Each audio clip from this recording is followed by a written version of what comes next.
Section 1. You will hear a telephone conversation between a man called Peter, who is calling about a used car, and a woman called Tina, who is selling the car. First, you have some time to look at questions 1 to 7.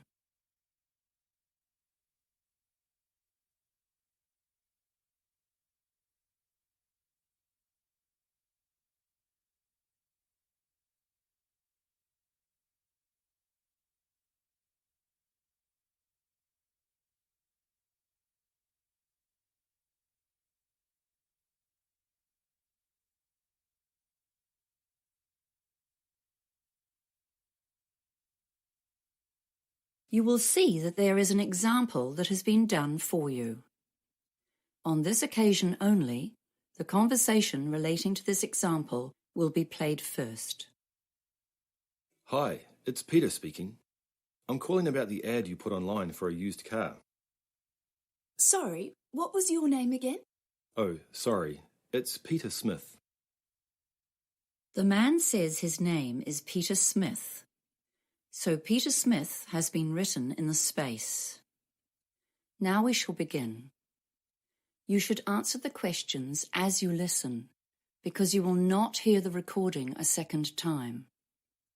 Listen carefully and answer questions 1 to 7. Hi, it's Peter speaking. I'm calling about the ad you put online for a used car. Sorry, what was your name again? Oh, sorry, it's Peter Smith. Oh, hi, I'm Tina. Good to hear from you. So tell me, which car are you after? I'm interested in the sedan, the 2012 Toyota sedan. We have a few of those available right now. Let's see. Was it the Black Pearl one? Or maybe the Barcelona red one? Oh yes, I saw the red one, but I don't really like red cars. The one I'm after is silver. Right, I see. Okay. Well, what would you like to know? Well, it says in the ad that it's in good condition. What does that mean exactly? Well, the paint is original. There are almost no scratches or dents. It looks like a new car, in fact. There was a tiny scratch on the door, but we polished that right out for you. Oh, that's good. How's the engine?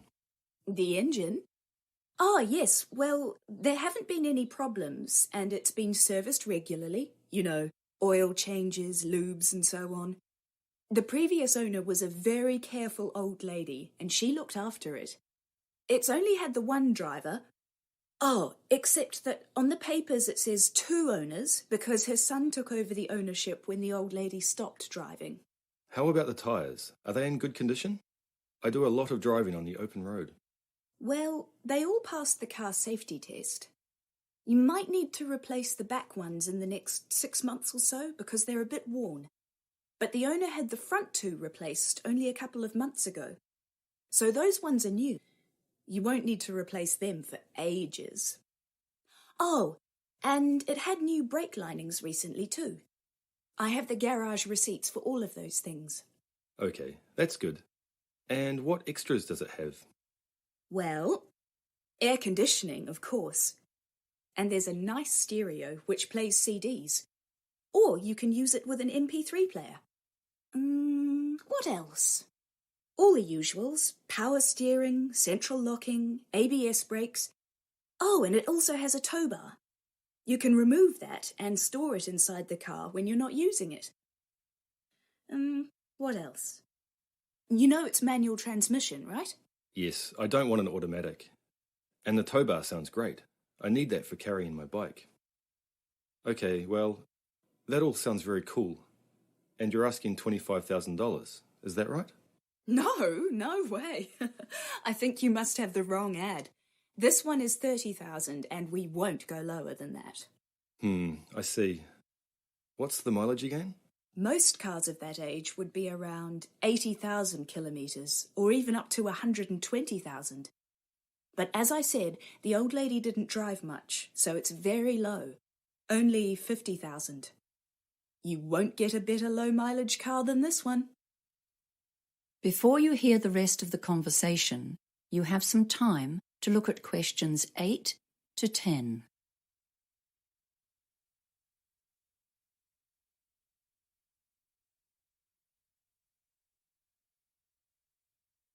Now listen and answer questions 8 to 10. Okay, well, I'd like to come and see it if that's all right. Where do you live? I'm in the suburb of Pembrose. Do you know where that is? Sorry, can you say that again? I'll just check on my GPS. Yes, I'm in Pembrose at 352 Hunter Place. Hunter. Oh yes, I see. Yes, that's okay. It's about 30 minutes drive from here. No, that's no problem. So, when would you like to come? How about this evening? I could come at 5 p.m. Oh, no, sorry, I forgot about my gym class. How about 6:30? Does that suit you? Look, sorry, I have someone else coming then. Can you make it a bit later? Say 7:30? Well, okay then. But that's getting a bit late really, and it'll be dark by then, won't it? I'd really like to see the car in daylight if that's okay. Well then, how about 4ish? Yes, that's good. Okay, let's say 4:30 p.m. And I guess I'll just have to be late for the gym. I'm usually very punctual, so being late just once won't matter too much. Yes, fine. See you then. Oh, just in case there's a problem, what's your mobile number? Oh, of course. It's 093678192. Ignore that. It's my landline. Of course, it makes more sense to give you my mobile. That's 045 352 7652. Got that? Excellent. See you later, Peter. Yes, sure. Bye, Tina. That is the end of section 1. You now have half a minute to check your answers.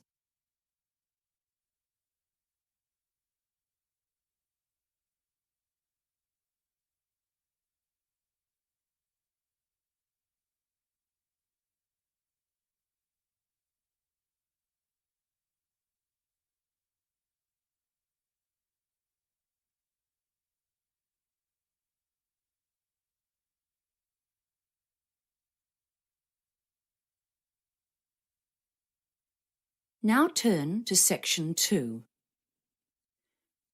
Section 2. You will hear a receptionist, Doreen, talking to a group of parents about the Daisy Daycare Centre. First, you have time to look at questions 11 to 17.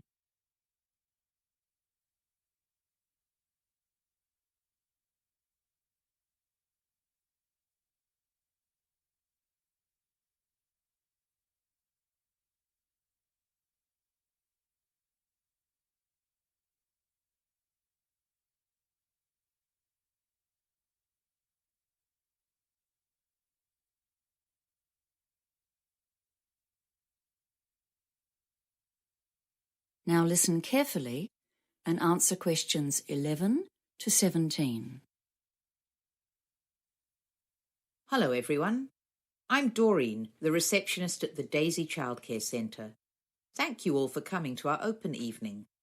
I'll just show you round and tell you a bit about the place. First of all, I will have to ask you to leave your sneakers and sandals, etc. here on the shoe rack, just inside the main door. You know how the young ones love crawling around the floor, so our policy is no street footwear inside. As you can see, our facility is very open plan. There are lots of different activity areas, and we like to have pretty good visibility throughout the centre. This central area to the left is where we all gather for stories, songs, and some games. That's why the big circular carpet is there. Everyone comes to sit there 2 or 3 times a day. I can see some of you looking at our TV. Some parents worry that we might just dump the kids there to watch rubbish all day. But of course that's not the case. In fact, we only use it occasionally. For example, we use it if we have a story on a DVD, and then we get the kids to do a bit of acting based on that. That bookcase there beside the TV gets a lot of use, though. Some of the older kids choose to sit and read or look at picture books in their free time, but we never allow them unsupervised TV. If you look along the wall on the far side of the little gate leading into the main room, you can see our kitchen play area. It has lots of utensils, pots and pans. And that cupboard closer to the corner is the dress-up cupboard. That's a very popular area, with the boys as well as the girls.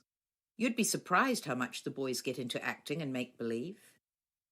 Now over here, opposite the gate and behind the big lunch table, are the sinks and the painting area, and then the doors to the outside.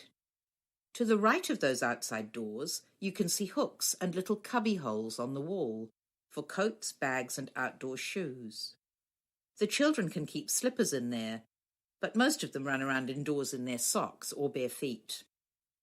If you can bear it, I think we should pop out into the cold for a moment to have a look round outdoors. We'll just stay under the veranda. The sandpit is over there at the far left of the outside area, and that box next to it is storage space for buckets and spades, and lots of trucks and diggers to push around or even ride on.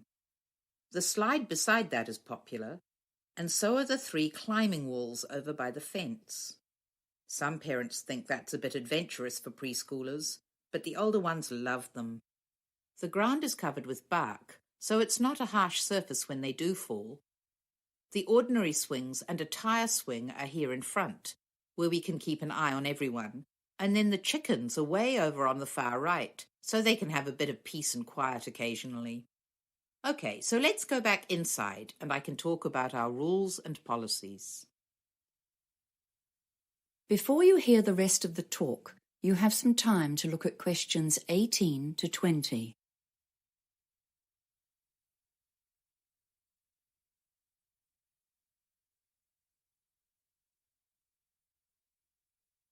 Now listen and answer questions 18 to 20. As you probably already know, the government sets limits on adult-child ratios, but we try to improve on those wherever we can. There are different ratios for under and over 2-year-olds. For the under 2s, the rules are 1 adult to 4 children, and we basically stick to that, except that we have an extra roving staff member with no allocated children who helps out wherever there's a need. The older kids have a 1 to 8 ratio, and again we try to have an extra staff member on site. All of our staff are fully qualified, but we do have trainees from the local polytech at certain times of year. We do have pretty strict rules about pickup times here. It's a real problem if parents are late, and we end up with far too many kids for the number of staff. So we ask you to be very punctual about collecting your children. We have had to ask a couple of consistently late parents to leave, but of course this is only a last resort. We have quite a long waiting list here, especially for the over 2s, but you're welcome to put your name down. The average lead time is usually about 9 months, but sometimes we get unexpected vacancies. For example, maybe a family has to move to another city for work or something, so their child is withdrawn. This means, if you're lucky, your child could be admitted in 3 months or so. Now, are there any questions? That is the end of section 2. You now have half a minute to check your answers.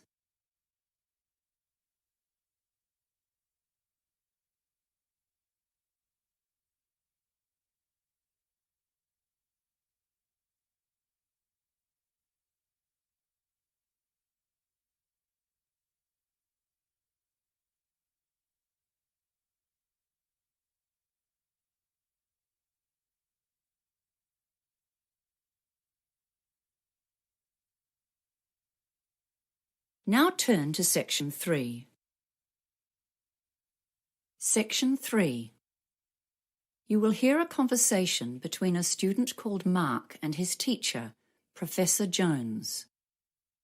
First, you have some time to look at questions 21 to 25.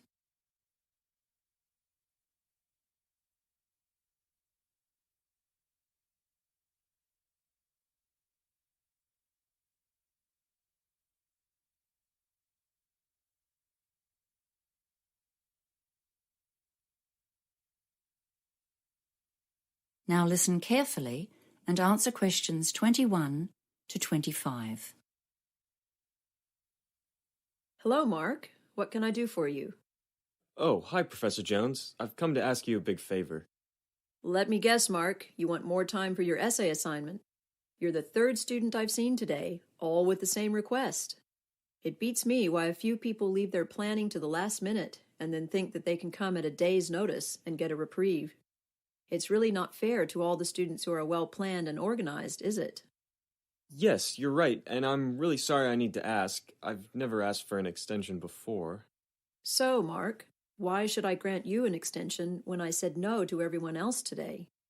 Well, Professor Jones, I really do have a valid reason.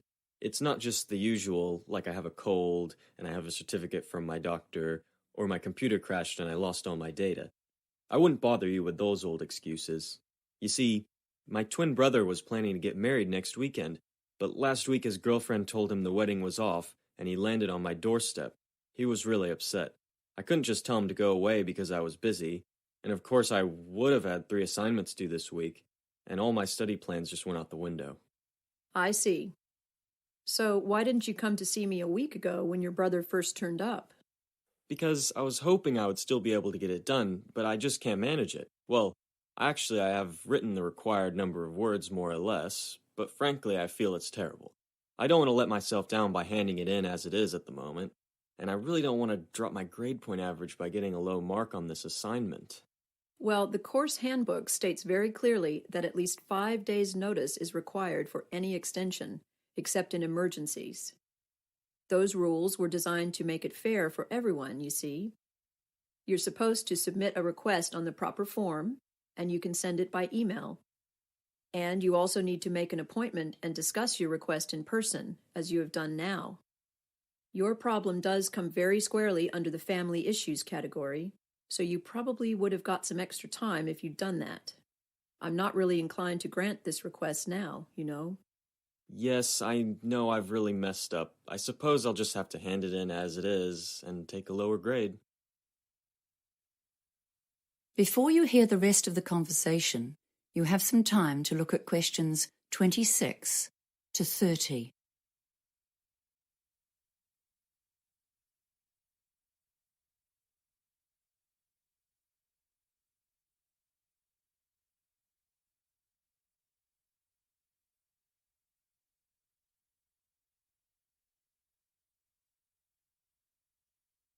Now listen and answer questions 26 to 30. Well, at least you've made a start, which is more than can be said for your other colleagues today. Have you got what you've done so far?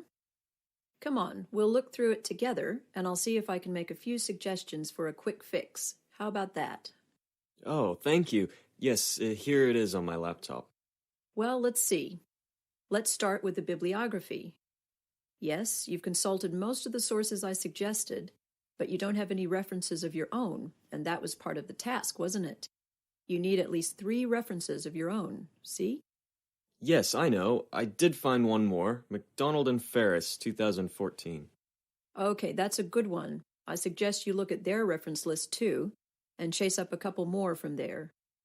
You should be able to find everything you need in the online library databases, especially LanguageLine. Yes, okay. So what about the essay structure and the argument? Are they okay, or am I barking up the wrong tree?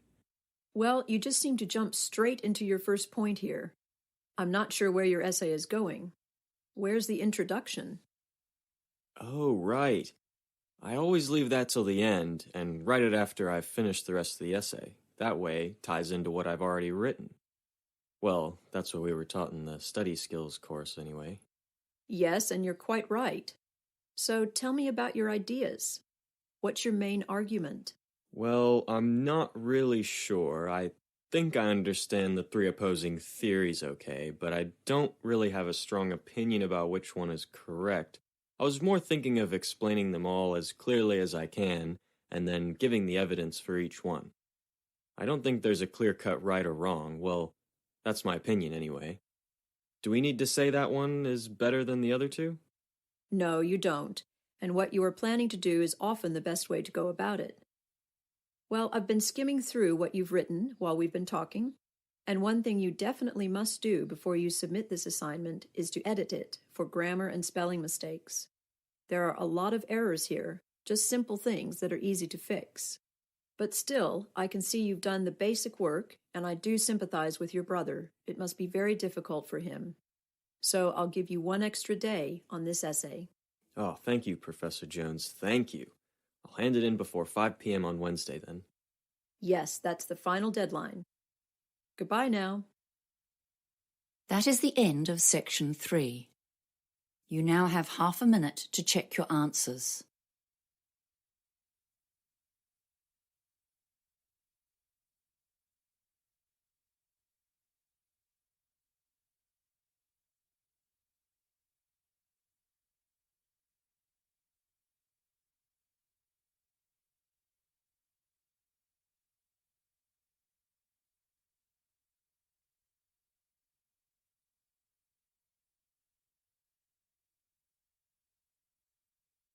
Now turn to section 4. Section 4. You will hear a lecturer giving a talk on managing creativity in business.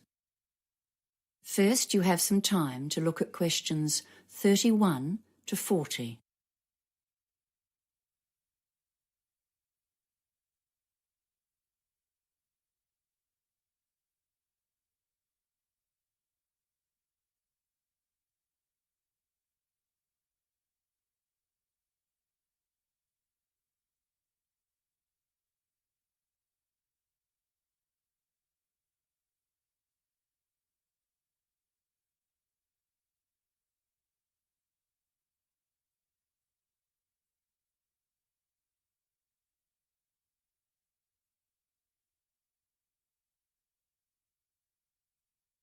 Now listen carefully and answer questions 31 to 40.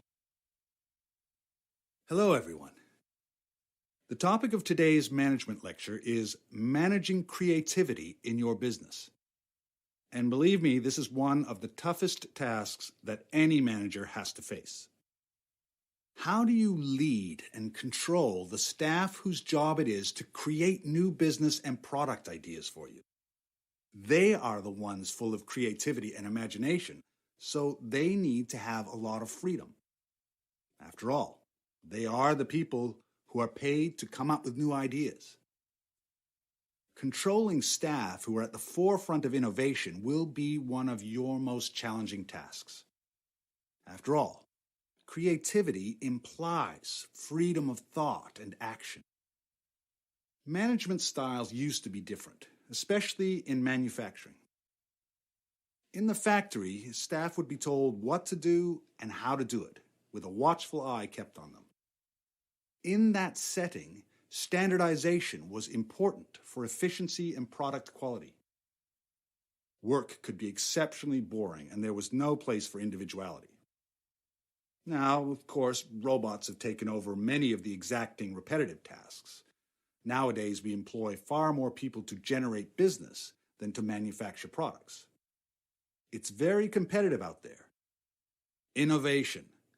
That's what our modern consumer craves. Successful companies have got the message. We need lots of new ideas. And now we employ bright young minds to come up with them. However, these ideas have to be implemented to make a change to our profits.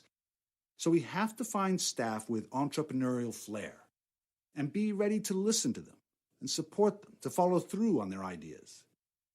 We need to supervise without stemming the flow of ideas or sending the brightest minds to work for the opposition. Creative people won't welcome us always looking over their shoulder and checking up on what they are doing.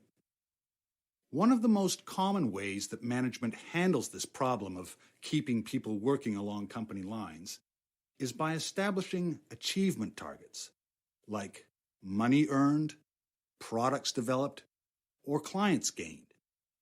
These targets are a useful guideline, but they have a downside. Young, enthusiastic staff will be very keen to meet these targets, and some of them might potentially use illegal means or behave unethically in order to meet requirements. For example, by offering bribes to gain sales, or making their sales numbers or earnings look higher than they are, or even threatening or criticizing other staff to get a job completed. Achievement targets are often linked directly to performance bonuses, and this can make a bad situation worse. So as you can see, the standard management techniques can create inherent problems both for the individual and for the company. More recent theorists suggest new tactics for managers. Robert Simons, writing in the Harvard Business Review, has added some new concepts to the thorny problem of encouraging creativity while maintaining a viable business. He suggests 3 control levers to assist in getting positive creative contributions from the workforce. Remember, this is the point. We want creativity, wild, vibrant creativity to compete in the marketplace. Yet we must be careful to keep people on track, sticking to our core business and maintaining the company's reputation. The first of his levers is getting the workers actively involved in the central ethos of the business. One of the most common ways to do this is to create a mission statement. But along with that, many businesses have some kind of motto, which summarizes their key idea. For example, the most durable tools in the world, or perhaps the customer comes first. Whatever it is, you'll want your bright minds to believe it and act on it. So Robert Simons suggests that it should be developed with staff input, letting them feel like part of the operation. After all, their jobs depend on it. A second lever was once described by Charles Christensen, professor at Harvard Business School, as the power of negative thinking. You can't continually instruct your creative minds on what they should do. They are meant to be inventing, leading, not following, and telling them what to do is counterproductive. But you can tell them what not to do, which potential products are not related to the company's objectives, or which strategies or behaviors are unacceptable. This is a tactical ploy to maintain the company's integrity. It's absolutely vital to establish boundaries to assist in controlling innovation without suppressing it. The third lever is basically sitting down with your crew to share ideas about the business. As manager, your duty is to stay abreast of the external factors, such as who's competing in your market, how well is the company doing this month, and are you losing or gaining money? Is there some new product seducing your customers? This lever is called interactive control. This means you talk to your innovators and communicate honestly and clearly about your perceptions of what's happening in the market. You encourage them to share their ideas and make plans together for the future. That is the end of section 4. You now have half a minute to check your answers.